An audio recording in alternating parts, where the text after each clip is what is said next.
I think the main sources are very deep. They are enrooted in the Ukrainian political history, in the Ukrainian political culture. And the key trait of this Ukrainian political culture is the idea of liberties, the idea of freedom, the idea of politics based upon community, hromada. Hromada is a very important Ukrainian word. And this political culture, very decentralized, very much focused on communities and individuals, rather than on big idea of state, is something that opposed Ukrainians to the Russian political culture. The Russian political culture throughout centuries was based upon the idea of the empire. Empire is something that has a center but doesn't have borders. It tries always to expand. The Ukrainian political idea is based upon the idea of republic, respublika, common thing, common affair, common practice. And the republic is something that has the borders, clear borders, but doesn't necessarily have the center, the unique center. So this polycentric nature of Ukraine, this decentralized nature of Ukrainian society and politics is something that defines this resilience. Ukrainians do not want to be under this big empire in which everything is ruled by tyranny, everything is ruled by hierarchy, hierarchic actions. Ukrainians are much more horizontal than the Russians. In the Russian political culture, everything depends on this hierarchy. You are either give orders or you implement orders. In Ukraine, the horizontal relations, the people-to-people contacts, the consensus building, and sometimes competition, of course, are much more important. And when you look at today's war, today's Russian invasion, you will see how the whole Ukrainian society is mobilized, how everybody is either on the front line, or helping the front line, how the resources are collected, how the whole society is like a big chain of volunteer aid to the army and to those who suffered from the war. And I think this is the major source of this Ukrainian resilience. Let me repeat that this has very deep historical roots. It doesn't appear now, it didn't appear 10 years ago. We can see this idea of decentralized republic back in the 19th century. We can trace it back to the Ukrainian Cossack Republic of the 17th century. We can trace it back to the medieval times, to the medieval Rus, to a multi-political, pluripolitical structure of the medieval Rus centered in Kiev. All these elements are important, and they are actually safeguarded in the minds, in the collective mind of the people. And I think this is now what is going on. Today's war can be also described as the war of the idea of republic, this decentralized, plural political system in which legitimation of politics goes from below, from the grassroots level, against the idea of empire, which perceives politics as top-down approach, as the affair of orders, of violence, which is always top-down. So I think this is the major source of Ukrainian resilience. If Russia loses a certain aspect of this war, it will try to accumulate resources and to make a new war. Therefore, Ukrainians should be prepared, and its partners in Europe, in America, in all the democratic free world should be prepared for a long confrontation.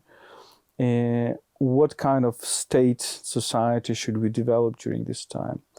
It should be obviously a society which acknowledges the imminent threat from the east and from the north. Therefore, it should be a society in which every citizen is engaged in this or that manner in security issues, as a soldier, as a volunteer, as a medical worker, etc. Therefore, the society will be much more focused on the idea of security, and the state will not have much resources for welfare of citizens. Therefore, citizens themselves would be caring about their welfare. And this is what is happening in the past decades in Ukraine. So this is kind of a double idea of society, very much securitized. The idea of the warrior class will be developed, but at the same time, very much libertarian in the economics, in which people are running the economics through their initiatives, through the spirit of individual freedom. In this case, Ukraine is Europe, but Europe with lots of American overtones, big security, but also big liberty in the economy. And this is something that, of course, will be different from the classical European model of welfare state. The second thing of Ukraine's future is should be obviously a combination of this kind of a defense of the state and technological and economic development. So at one moment, at one point, this need to defend itself should become in Ukraine a driver of the economy, of the new technology. Something which happens, for example, in Israel, something which happens in other countries, something which happened in America as well, or in Britain during the Second World War. And this technological development should really be one of the core ideas of Ukraine's future. And the third idea is obviously Ukraine should be a state where rule of law has become really a very important element of the idea of the state. In Eastern Europe, the idea of rule of law was not incorporated into the idea of the state historically. This is because of the Russian imperialism, other imperialisms here. This is also because of some religious roots of this, which are in the Orthodox version of Christianity, where the idea of the law is much less present than in Catholicism or Protestantism. So Ukraine should work a lot, and this will be a very hard work to install this idea of rule of law as a key idea, key national idea of the future Ukrainian state. And maybe the fourth thing, we should really rethink our industrial past. Ukraine is a country where traditionally there is much closer link towards nature, very close link towards nature. Our culture is very botanic and zoological, is in constant communication with nature. Industrialization in Ukraine is a thing that we should rethink, because in many aspects it was very violent. It led to many deaths. But now Ukraine should be thinking how to combine tradition and modernity, how to combine this very specific attitude to nature, I would say environmentalist culture, the culture of immersion into nature, and the modern technologies.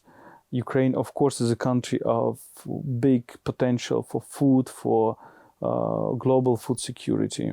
And therefore, the industrial cities of Ukraine, industrial regions, of course, we need to rethink it. It doesn't mean that we need to erase everything. Unfortunately, these industrial cities, industrial regions are being erased by this war, by the Russians. But obviously, Ukraine's future will be kind of a combination, should be a combination with these industrial new technologies and the idea of harmony with nature and dialogue with nature.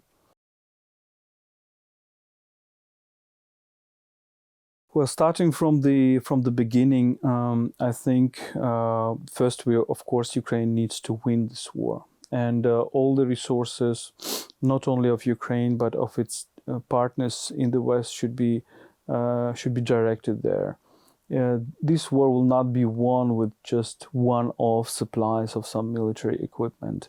This should be a rethinking of what military-industrial complex means in today's time. For example, what drones we need, what air systems we need, what kind of air intelligence we need, etc., etc. This is also a competition of technologies.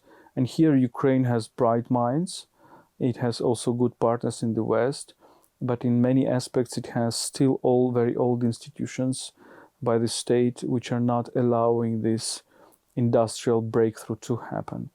This is a very important thing. So we need to win this war, but we also, if Russia exists in its current form, it will try to make another war. It will not be okay with losing this war, and we should be prepared for that. So we should be working on this long-term strategy, how to make Ukraine technologically advanced in order to win the future wars with eventual future wars with Russia with new technologies, and this should be a driver of this technological development. The second thing, of course, Ukraine needs to strive to NATO and to the European Union, but it also should not only learn from NATO and European Union, but it also has all the capacities to teach and to exchange this experience. Ukraine, in terms of NATO, Ukraine has hundreds of thousands of people right now who know what the modern war is about, who can already teach others what this modern war is about. And I think this is very important. In terms of European Union, I think this idea how to combine traditional modernity, how to combine modern technologies and this environmentalist approach is very, very important. And I do hope that Ukraine will be one of the drivers of this process, something which is happening in Europe, in Scandinavian countries or others. And of course, the rule of law is very important. I think that the key importance of the integration with the European Union is basically the question of rule of law. This is much more important than, all the harmonization of laws, harmonization of regulations, opening up of markets. These are very important things, but the key thing that Ukraine needs to take from its integration with the European Union is the just and fair law enforcement system, just and fair courts, just and fair prosecution, and all this system of law enforcement. This will take quite a long time to reform, but I think European Union should be, and other partners of Ukraine should be really thinking, should be prioritizing this. And the second thing is we should really find a modus vivendi, how Ukraine integrates into European Union, but at the same time permits this, in many aspects, libertarian economy, which are based on the human initiative and human risk, need to and permits this economy to function. It should not be over-regulated. It should not be based upon the ideas of endless number of rules. It should really be based upon the idea of freedom and human initiative. And while Ukraine is negotiating its European integration, both EU and Ukraine should think about it. So membership in the EU, membership in NATO, victory in the war, technological development, and a new balance between nature and technology.